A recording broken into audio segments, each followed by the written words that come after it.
মুসল্লিয়ানে কিরাম, আলোচনার শুরুতেই আমি আপনাদের সকলকে আমার অন্তরের গহীন কদর থেকে ইসলামী সম্ভাষণের মাধ্যমে আন্তরিক সালাম জানাচ্ছি।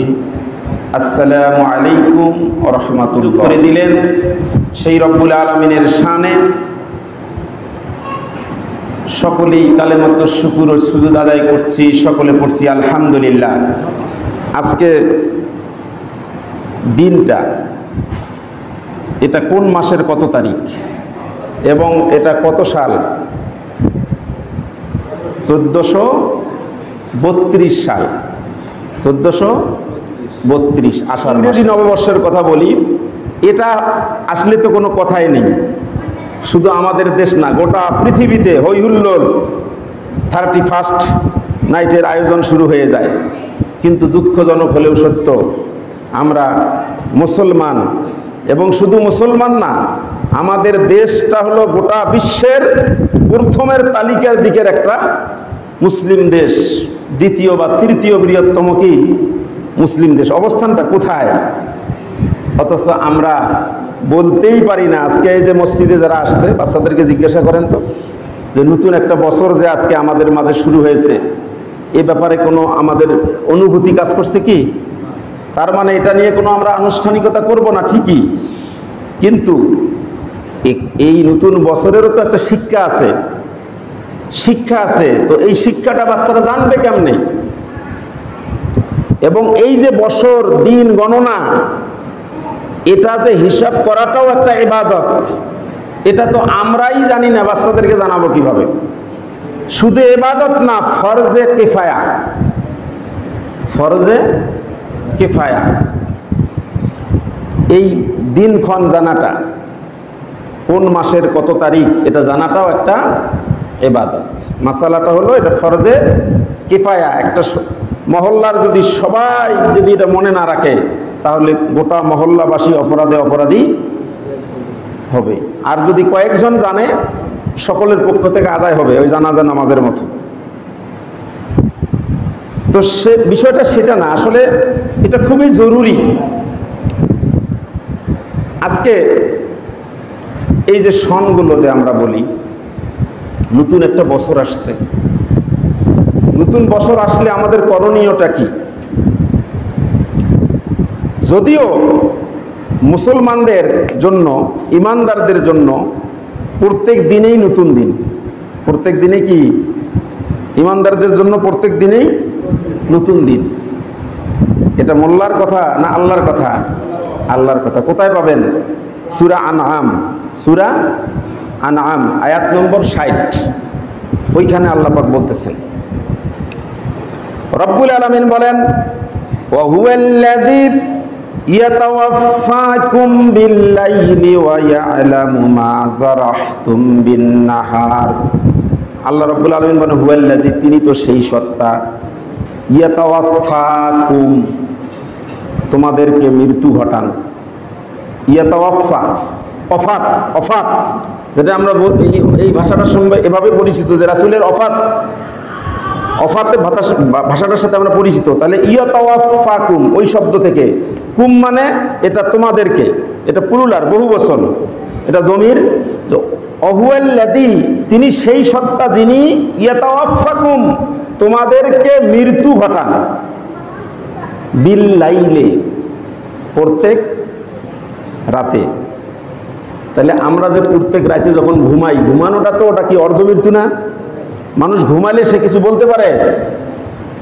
তার ঘুমানোটা, প্রত্যেক রাতে যে আমরা ঘুমাই, তার মানে কিন্তু আমরা মরে যাই। এজন্য ঘুমানোর একটা দোয়া আছে না নাই?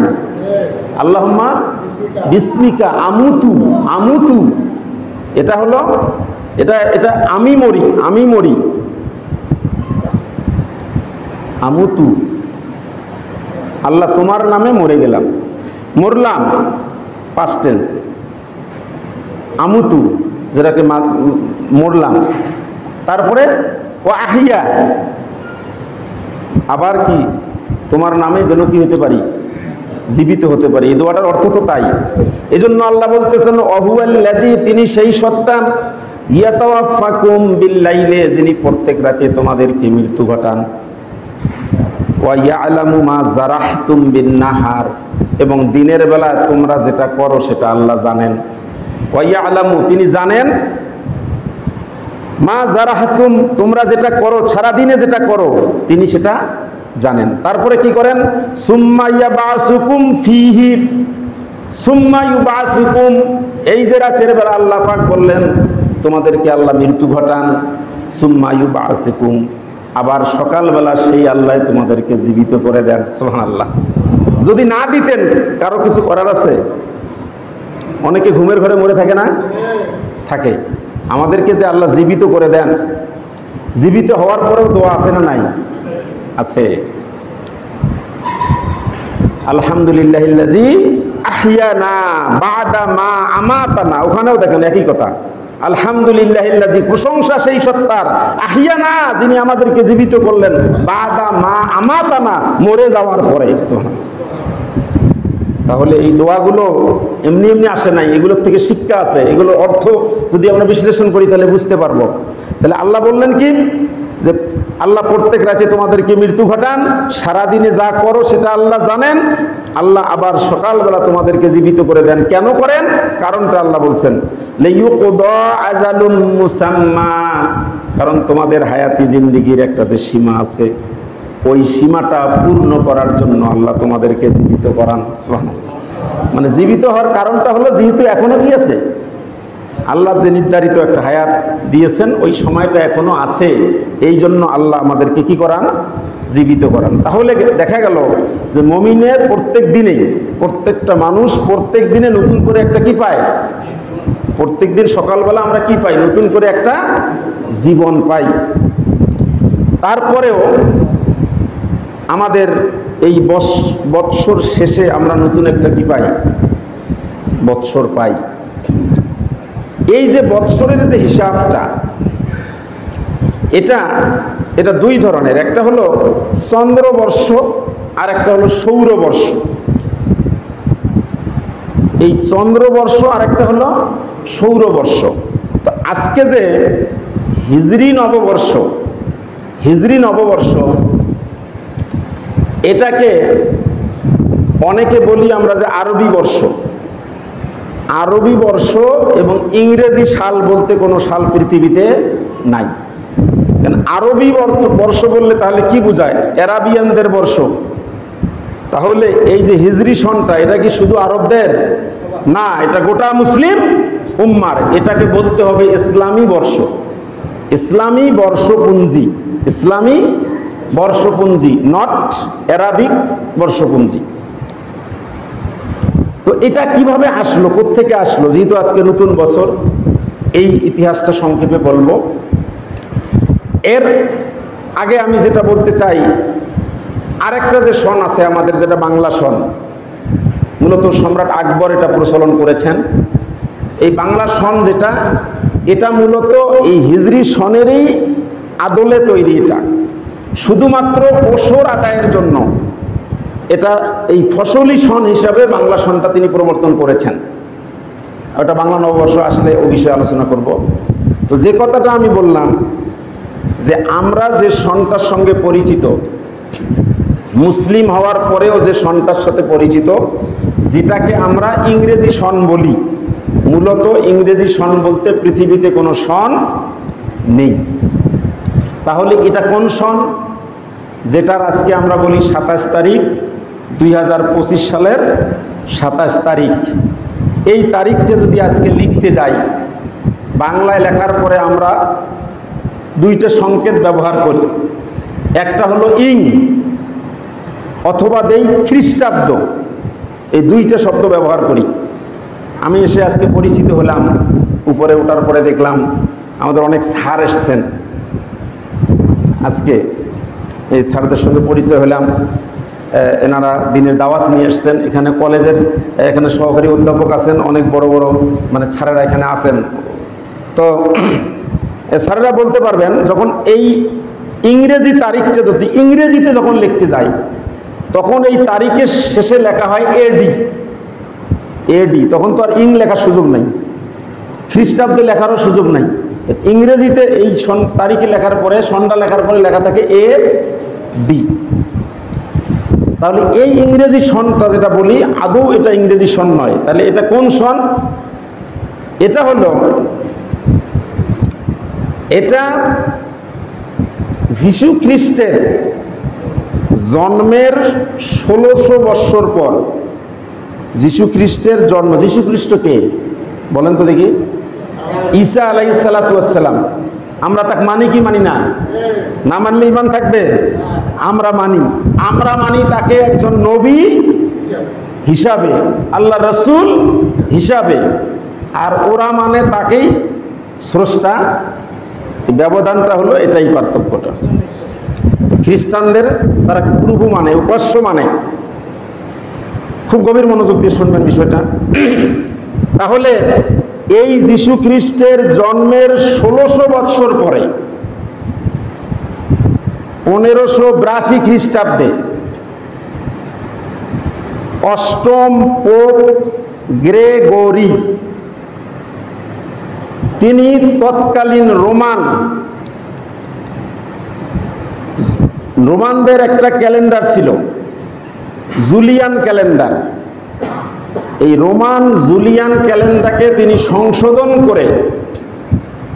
সংশোধন করে এই পঞ্জিকাটা আবিষ্কার করেন, যেটাকে বলা হয় গ্রেগরিয়ান বা খ্রিস্টীয় বর্ষপঞ্জি। তাহলে এটা করলেন যীশু খ্রিস্টের জন্মের 1600 বৎসর পরে। এখন এটার মূল যেটা থিম হলো, তাদের মূল থিমটা হলো যে তারা যে যীশু খ্রিস্টকে তারা উপাস্য এবং প্রভু মনে করে, এই জন্য এই সনটা লেখার পরে তারা এডি লেখে। এডি মানে হলো আন্নো ডোমিনি, ANNO, আন্নো ডোমিনি। এর অর্থ হলো in the year of our Lord, in the year of our Lord, অর্থাৎ আমাদের প্রভু, আমাদের উপাস্যর থেকে, তার জন্ম থেকে আমাদের এই বৎসরপঞ্জি। তাহলে চিন্তাটা দেখছেন, থিমটা কোথায়? এমনিতে ওদের সন আমাদের গ্রহণ করতে সমস্যা নাই, যেটা করলে যে গুনাহ হবে তা না, কিন্তু এই খ্রিস্টাব্দ যেটা, খ্রিস্টীয় যেটা সন, ইংরেজি তো না, এটা ইংরেজি সন না, এটা হলো খ্রিস্টীয় সন। তাহলে খ্রিস্টীয় সনের যেটা থিম আন্নো ডোমিনি, এটার সাথে আমাদের একমত হওয়ার কোনো সুযোগ নাই। তাহলে এখন চিন্তা করেন, এই খ্রিস্টীয় সনটাই আমরা কি করতেছি আজকে গোটা পৃথিবীতে হাতে গোনা কয়েকটা মুসলিম দেশ বাদ দিয়ে প্রায় সর্বত্র চলছে তাদের এই খ্রিস্টানদের এই বর্ষপঞ্জিটাই আমরা কি করতেছি, অফিস আদালতে সর্বত্র আমরা এটা কি করতেছি, ধারণ করতেছি। শুধু তাই নয়, দুনিয়ার জিন্দিগির পরের যে জীবনে আমরা চলে যাই, সেক্ষেত্রেও দুঃখজনক হলেও সত্য যে আমরা তাদের, যেটা হলো যীশু খ্রিস্টকে তারা উপাস্য এবং প্রভু মেনে যেই বর্ষপঞ্জিটা তারা তৈরি করেছে, আমরা মরে যাওয়ার পরেও সেটাই গ্রহণ করছি। শুধু দুনিয়ার জিন্দিগিতে না, আখেরাতের জিন্দিগিতেও আমরা ওই যীশু খ্রিস্টকে প্রভু মেনে যে সনটা তৈরি হয়েছে, সেটা আমরা আখেরাতের জিন্দিগিতেও নিয়ে যাচ্ছি। যদি বলতে পারেন হুজুর এটা কেমন করে, তার প্রমাণ আমি এখন দিয়ে যাচ্ছি, আপনারা এখনই গিয়ে প্রুফ করতে পারবেন। আশেপাশে যে কবরস্থান আছে না, ওখানে দেখবেন যে মৃত্যুর তারিখ লেখা আছে, কে কতদিন মারা গেছে, মারার পরে কি ওখানে কি হিজরি দেওয়া আছে না খ্রিস্টাব্দ দেওয়া আছে। খ্রিস্টাব্দ মানে কি, আন্নো ডোমিনি, মানে যিশু হলো আমাদের উপাস্য, যিশু হলো আমাদের প্রভু। নাউজুবিল্লাহ বলেন। তাহলে আমরা কোন জায়গায় চলে গেছি? অথচ আমাদের যেটা আজকে মুসলিম হিসাবে আমাদের যেটা আজকে থাকার কথা ছিল, প্রত্যেকটা ওই মৃত্যুর পরে ওই তারিখগুলো কি, অবশ্যই ওই দিনে একটা হিজরি ছিল না, আরবি, ওই দিনের আরবি একটা তারিখ ছিল না, ওই তারিখটা লিখলেও তো আমরা তাকে মনে রাখতে পারতাম, কিন্তু এটা আমাদের ওইভাবে আমরা চিন্তা করি না। তা আল্লাহ রাব্বুল আলামিন আমাদেরকে এই বিষয়গুলো চিন্তা করে আমাদের জীবন চলার তৌফিক দান করুন, সকলে বলেন আল্লাহুম্মা আমিন। তাহলে এবার গেল ওদেরটা আমরা সংক্ষেপে বললাম যে খ্রিস্টীয় সনটা কিভাবে আসলো। এবার আসুন বাংলাটা তো বললাম এই সম্রাট আকবর থেকে বাংলা সনটা এসছে, আর আরবি হিজরি সনটা আসলো কিভাবে এটা এখন আমাদের জানা খুবই জরুরি। হিজরি সনটা আসলো রাসূল সাল্লাল্লাহু আলাইহি ওয়াসাল্লাম ইন্তেকালের পরে। ক্ষমতায় আসলেন আবু বকর সিদ্দিক রাদিয়াল্লাহু তাআলা আনহু। তিনি থাকলেন 2 বছর 4 মাস ক্ষমতায়। এরপরে আসলেন কে? উমর ইবনুল খাত্তাব রাদিয়াল্লাহু তাআলা আনহু। এই উমর ইবনুল খাত্তাব রাদিয়াল্লাহু তাআলা আনহুর জামানায় তিনি ইসলামের ক্ষমতায় আসীন হওয়ার পরে ইসলাম এতটা বিস্তৃতি লাভ করলো, শুধুমাত্র মক্কা এবং মদিনার জমিনের মধ্যে এটা সীমাবদ্ধ থাকলো না। এই ইসলাম তখন মক্কা মদিনার বাহিরের যতগুলো আশেপাশের যত এলাকা আছে সর্বত্র ছড়িয়ে পড়ল। সেটা ইরাক বলেন, ফ্রান্স বলেন, এরকম করে আশেপাশে যত অঞ্চল আছে সর্বত্র ছড়িয়ে পড়ল। বর্ণনায় যেটা পাওয়া যায় যে উমর রাদিয়াল্লাহু তাআলা আনহুর শাসন আমলটা ছিল অর্ধ পৃথিবী, গোটা পৃথিবী শাসন করেছিলেন। কয়জন বাদশাহ? 2 জন বাদশাহ গোটা পৃথিবী শাসন করেছিলেন। একজন হলেন মুসলিম আর একজন হলো বেধর্মী। সে মুসলিম যিনি গোটা পৃথিবী শাসন করেছিলেন তার নাম কি? সুলাইমান আলাইহিস সালাতু ওয়াস সালাম। তিনি শাসন করেছিলেন গোটা পৃথিবী। আর উমর রাদিয়াল্লাহু তাআলা শাসন করেছিলেন অর্ধ পৃথিবী শাসন পরিচালনা করছেন। তখন কি এখনকার মতো ইন্টারনেট ছিল না। একটা যে চিঠি আদান প্রদান করবে সেটা কিন্তু সহজেও ওটা করা যেত না। তখন এক এলাকা থেকে আরেক এলাকায় একটা ফরমান, রাষ্ট্রীয় একটা ফরমান পৌঁছাতে গেলে এটা কয়েক মাস সময় লেগে যেত। কয়েক মাস এই যে উঠে করে এরকম বাহনে গিয়ে পৌঁছাতে অনেক সময় লেগে যেত। কিন্তু ওই সময় আরবদের কোনো নিজস্ব কোনো বর্ষপঞ্জি ছিল না। বিশ্বনবীর জামানায়ও ছিল না, আবু বকর রাদিয়াল্লাহু আনহু জামানায়ও ছিল না। তখন কি ছিল? তখন ছিল রোমান এবং পারস্য যারা, একটা রোমানদের একটা ক্যালেন্ডার ছিল, বর্ষপঞ্জিকা ছিল, পারস্যদের ছিল, এগুলো ছিল তখন। ওই সময় মুসলমানেরা, আরবেরা তখন কিভাবে হিসাব রাখতো বিশেষ একটা ঘটনাকে কেন্দ্র করে। বড় ধরনের একটা ঘটনা হয়ে গেলে ওই ঘটনাকে, যেমন ধরেন একটা ঘূর্ণিঝড় হয়েছে, তখন দেখা গেল যে বলবে যে ওই ঘূর্ণিঝড় যে হয়েছে তার 5 বছর আগে আমার এই ছেলের জন্ম, এরকম করে একটা। বা একটা ভূমিকম্প হলো, যে ভূমিকম্পর বছরের 2 বছর পরে এই ছেলেটার জন্ম, এরকম করে বিশেষ একটা ঘটনাকে কেন্দ্র করে হিসাব রাখতো। যেমন অন্যতম একটা ঘটনা হলো আসহাবুল ফিল, সূরা ফিলের যে ঘটনাটা, আব্রাহার হস্তি বাহিনী, ওটা তখন হিসাব ছিল এরকম যে হস্তি বছরের 2 বছর পূর্বে জন্ম, হস্তি বছরের 5 বছর পরে জন্ম। কিন্তু নির্দিষ্ট কোনো বর্ষপঞ্জি ছিল না, কিন্তু মাস ছিল। কি ছিল? সন ছিল না, কিন্তু কি ছিল? আমরা কয়টা লিখি? তারিখ, তারপরে মাস, তারপরে বছর। তো এই মাস ছিল, তারিখও ছিল। কারণটা কি? আল্লাহ রাব্বুল আলামিন সূরা তাওবার 36 নম্বর আয়াতে আল্লাহ ঘোষণা করেছেন, ইন্না ইদ্দাতাশ শুহুরি ইনদাল্লাহি 12 শাহরান ফি কিতাবিল্লাহি ইয়াওমা খালাকাস সামাওয়াতি ওয়াল আরদা মিনহা আরবাআতুন হুরুম। আল্লাহ রাব্বুল আলামিন বলেন, ইন্না মানে নিশ্চয়, ইদ্দাতাশ শুহুরি ইনদাল্লাহি 12 শাহরান, আল্লাহ বলতেছেন আল্লাহর গণনায় মাসের সংখ্যা হলো 12টা। এই 12 মাস এটা কার হিসাবে? আল্লাহর গণনায়। ইনদাল্লাহ, আল্লাহর গণনায় মাস হলো কয়টা? 12টা। কবে থেকে? ফি কিতাবিল্লাহি ইয়াউমা খালাকাস সামাওয়াতি ওয়াল আরদা। আল্লাহর কিতাবে মাস হলো 12টা। কবে থেকে? যখন আল্লাহ আসমান এবং জমিন সৃষ্টি করেছেন তখন থেকে মাসের সংখ্যায় মাস কয়টা? 12টা।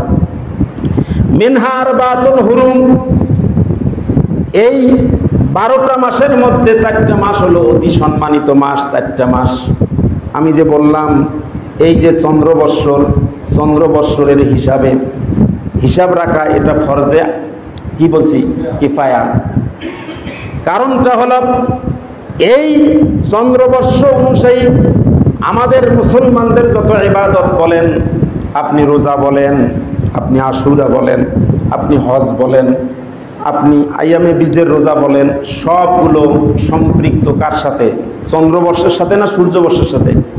চন্দ্রবর্ষের সাথে।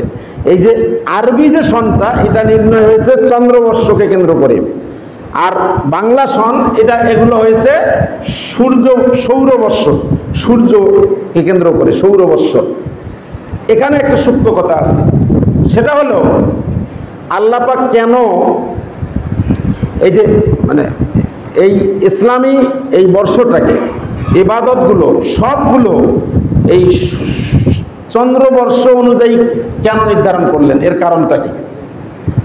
এর কারণ কয়েকটি আছে, তার মধ্যে আমি একটা কারণ বলবো।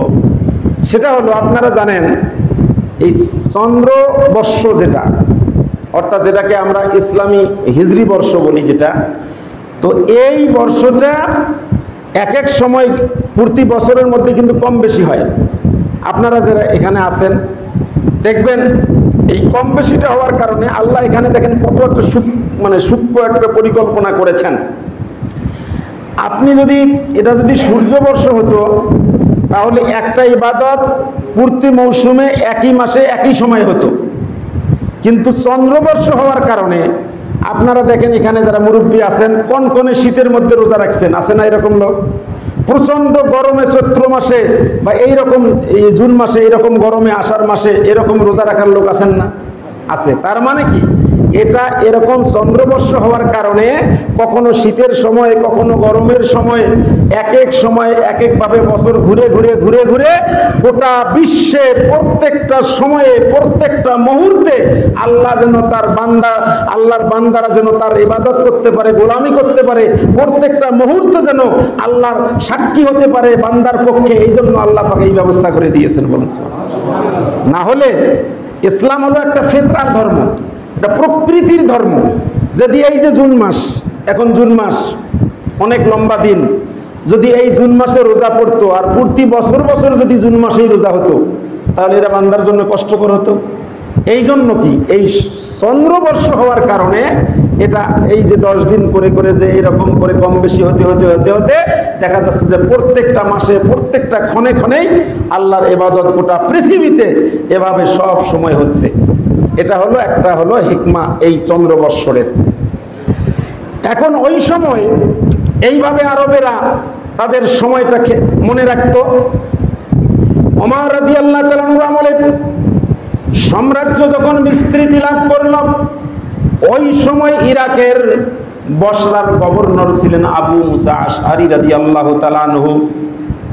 এই আবু মুসা আশআরী রাদিয়াল্লাহু তাআলা আনহু রাসূল সাল্লাল্লাহু আলাইহি ওয়াসাল্লাম বিশিষ্ট একজন সাহাবী।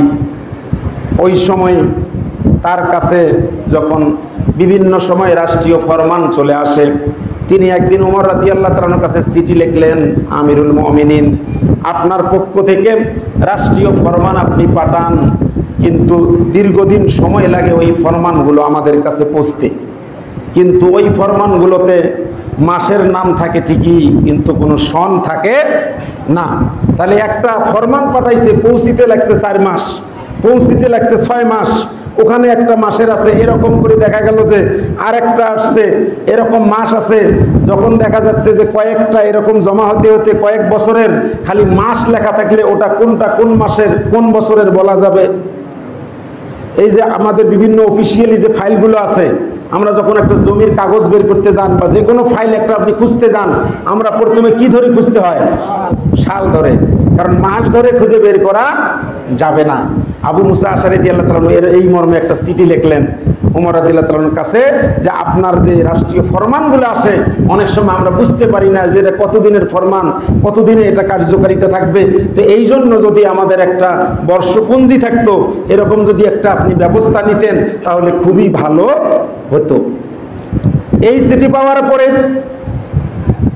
ওমর ইবনুল খাত্তাব রাদিয়াল্লাহু তাআলা আনহু শীর্ষস্থানীয় সাহাবীদেরকে নিয়ে জরুরি বৈঠকে বসলেন, পরামর্শ করার জন্য বসলেন যে এরকম আবু মুসা আশআরী একটা চিঠি দিয়েছে, আসলে তো জিনিসটা ভাববার বিষয়, এটা তো খুবই জরুরি, তাহলে একটা আমাদের বর্ষপঞ্জি করা দরকার, তো কিভাবে করা যায়।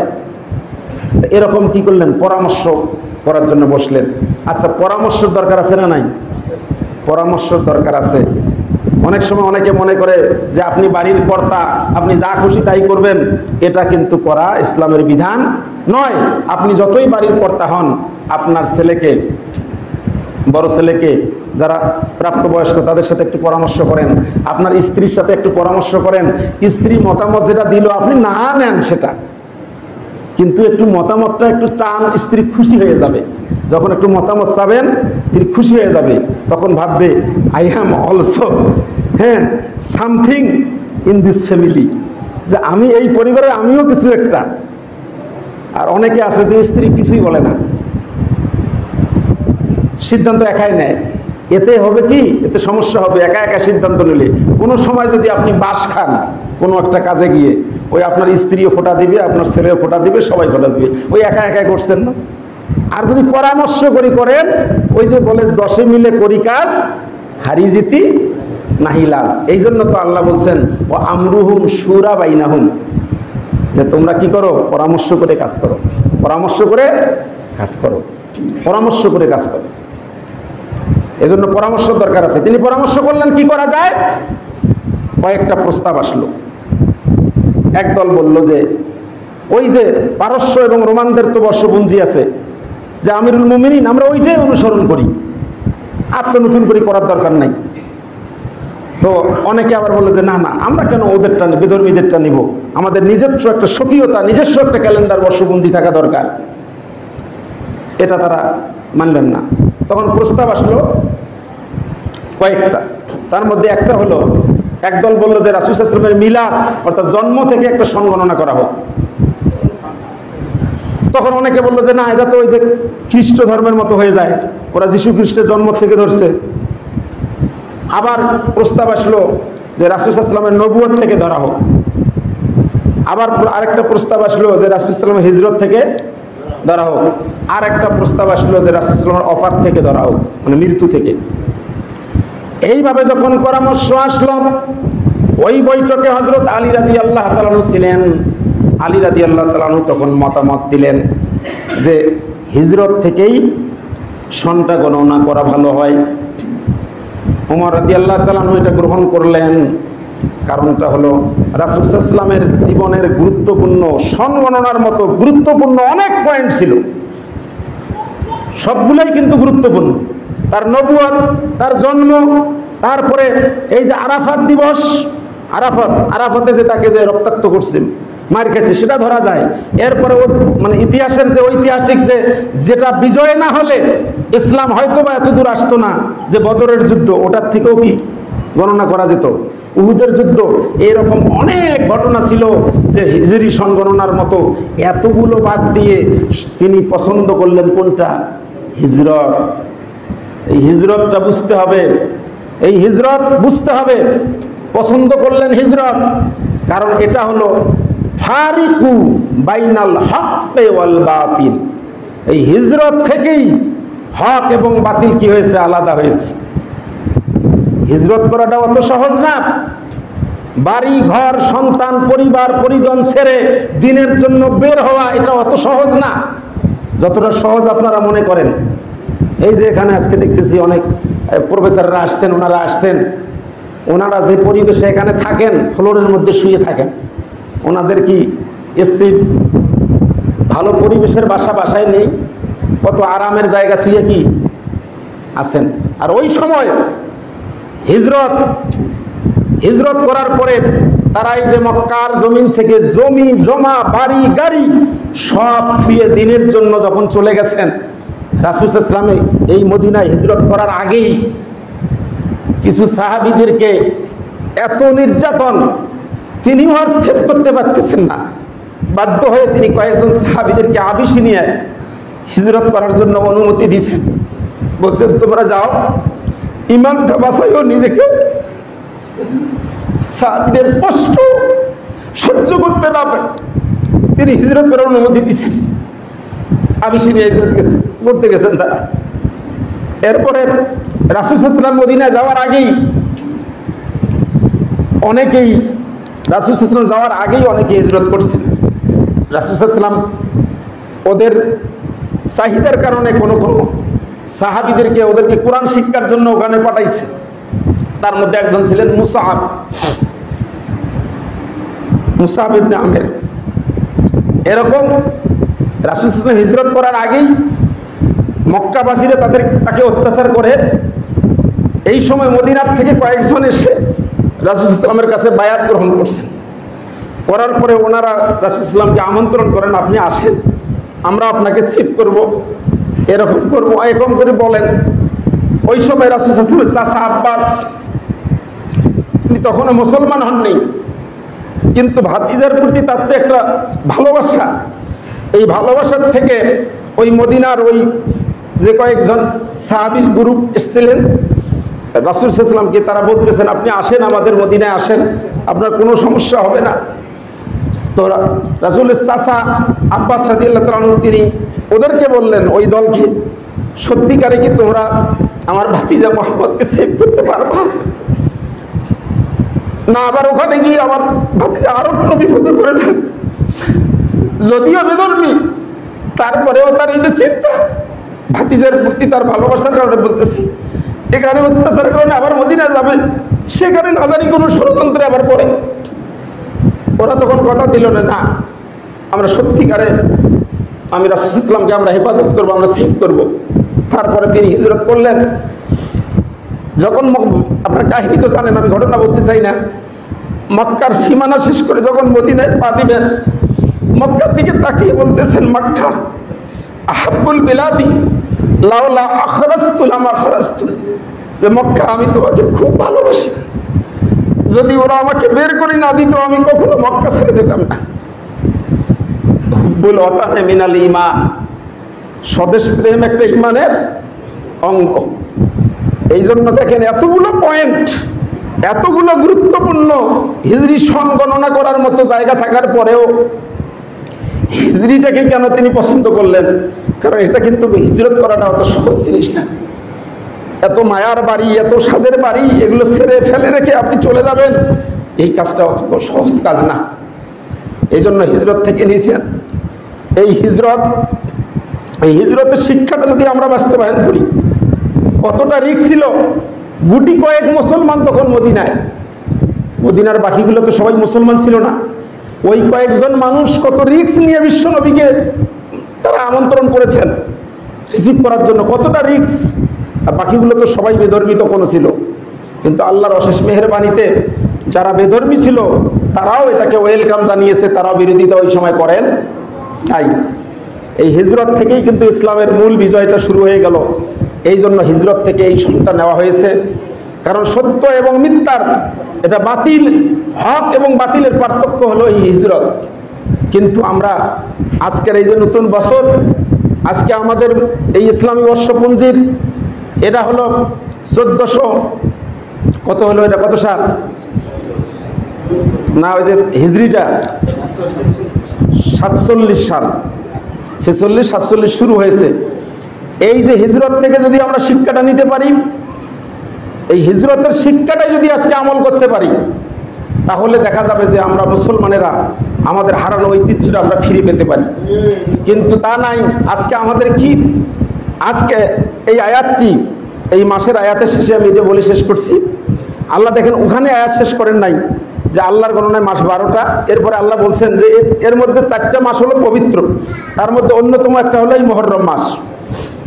রাসূল সাল্লাল্লাহু আলাইহি ওয়াসাল্লাম এই হাদিসে বলেছেন শাহরুল্লাহিল মুহররম, এই মহররমটাকে আল্লাহর মাস বলে রাসূল শনাক্ত করেছেন। সব তো আল্লাহর মাস, বিশেষ করে আল্লাহ বলছেন শাহরুল্লাহিল মুহররম। তারপরে আল্লাহ কি বললেন? যালিকা দ্বীনুল কাইয়্যিম, এটাই হলো প্রতিষ্ঠিত দিন। যালিকা দ্বীনুল কাইয়্যিম, দিন মানে দিন, কাইয়্যিম মানে প্রতিষ্ঠিত দিন। আমি এর আগে বলছি সম্মানিত মাস আসলে আমাদেরকে একটু নড়ে চড়ে বসতে হবে। যেমন আমি উদাহরণ দিছিলাম যে আপনি বসে আছেন, আপনার সামনে একজন মুরব্বী আসছে, একটা যুবক যদি ওই অবস্থায় বসেই থাকে তাহলে কিন্তু মানুষ তাকে বেয়াদব বলবে যে মুরব্বী গেল, তুমি বসেই আছো, দাঁড়ালে না। তোমার শ্বশুর গেল, তোমার বাবা গেল, চাচা গেল, জেঠা গেল, তোমার এক স্যার গেল, বসেই আছে, মানুষ কি বলবে? তার মানে কি, সম্মানিত লোক যখন সামন দিয়ে যায়, যে অবস্থায় থাকে একটু নড়ে চড়ে, বসা থাকলে দাঁড়ায়, একটু নড়ে চড়ে, মানে নড়াচড়া দেখেই বোঝা যায় একটা সম্মানিত লোক আসছে। তো আমাদের অন্য মাস যেমন যায়, এই মাসও যদি ওইভাবে যায়, টেরেই পেলাম না, তাহলে তো হলো না। সম্মানিত মাস আসছে, এটার জন্য আমাদের একটু নড়ে চড়ে বসতে হবে ইবাদতের জন্য। অন্য মাসে যা করছি, এখন সম্মানিত মাস মুহররম মাস শুরু হয়েছে, এই মাসে আমাদের এমনিতেই নড়াচড়াটাই হবে অন্যরকম। এই মাসে গুরুত্বপূর্ণ আর একটা দিবস আছে আশুরা, ইনশাল্লাহ আগামী একটা জুমা যেহেতু পাবো, আশুরা এবং আশুরের সাথে কারবালার যে বিষয়টা, এই বিষয়টাও আমি পরিষ্কার করবো ইনশাল্লাহ। তো যে কথাটা বলতে চাচ্ছি, এই যে আয়াতের শেষে আল্লাহ দেন কি বললেন, যে এইটাই হলো প্রতিষ্ঠিত দিন। তারপরে আল্লাহ কি বললেন? ফালা তাজলিমু ফিহিন্না আনফুসাকুম, এই সম্মানিত মাস যখন আসবে তোমরা নিজেদের উপরে কোনো জুলুম করবা না, নিজেদের উপর কোনো জুলুম করবে না। ওয়াকাতিলুল মুশরিকিনা কাফাতান, আল্লাহর মেসেজটা দেখেন, ওয়াকাতিলু, এটা প্লুরাল নাম্বার, প্লুরাল বহু বচন। ওয়াকাতিলু মানে তোমরা লড়াই করো, যুদ্ধ করো, জিহাদও বলে নাই, সরাসরি কি বলছেন? ওই মাসের গণনার সাথে আল্লাহ বলতেছেন ওয়াকাতিলু, তোমরা যুদ্ধ করো, মুশরিকিনা, মুশরিকদের সাথে, কাফাতান মানে একে পরিপূর্ণভাবে, যথেষ্টভাবে তোমরা কি করো? মুশরিকদের সাথে সর্বশক্তি নিয়োগ করে তোমরা কি করো? মুশরিকদের সাথে লড়াই করো। কামা ইউকাতিলুনাকুম কাফা, মুশরিকরা যেমন ঐক্যবদ্ধ হয়ে তোমাদের সাথে কি করে?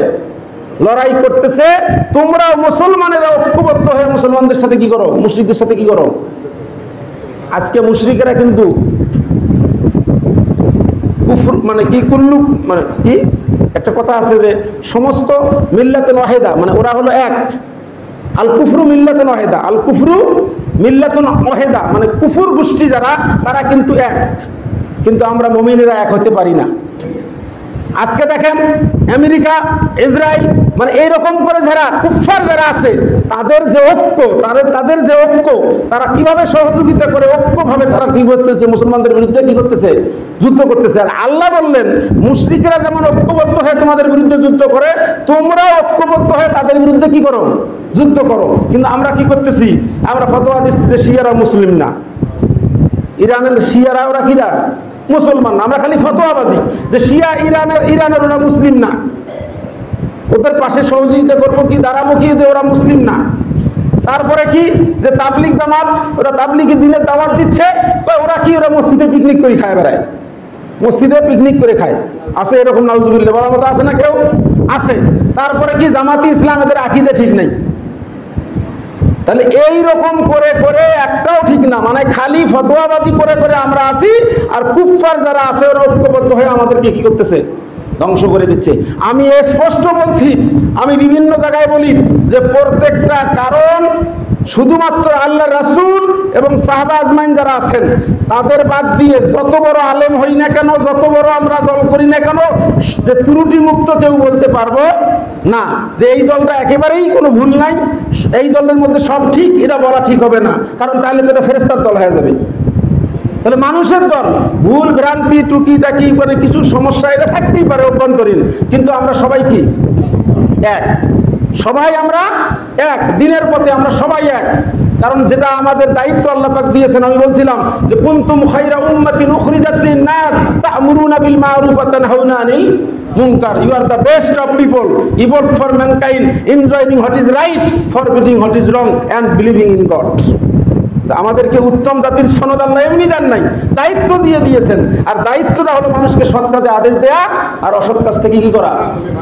বাধা দেওয়া। এই সনদের কারণে, এই কারণেই আমরা উত্তম উম্মাহ, বেস্ট অফ দ্য পিপল।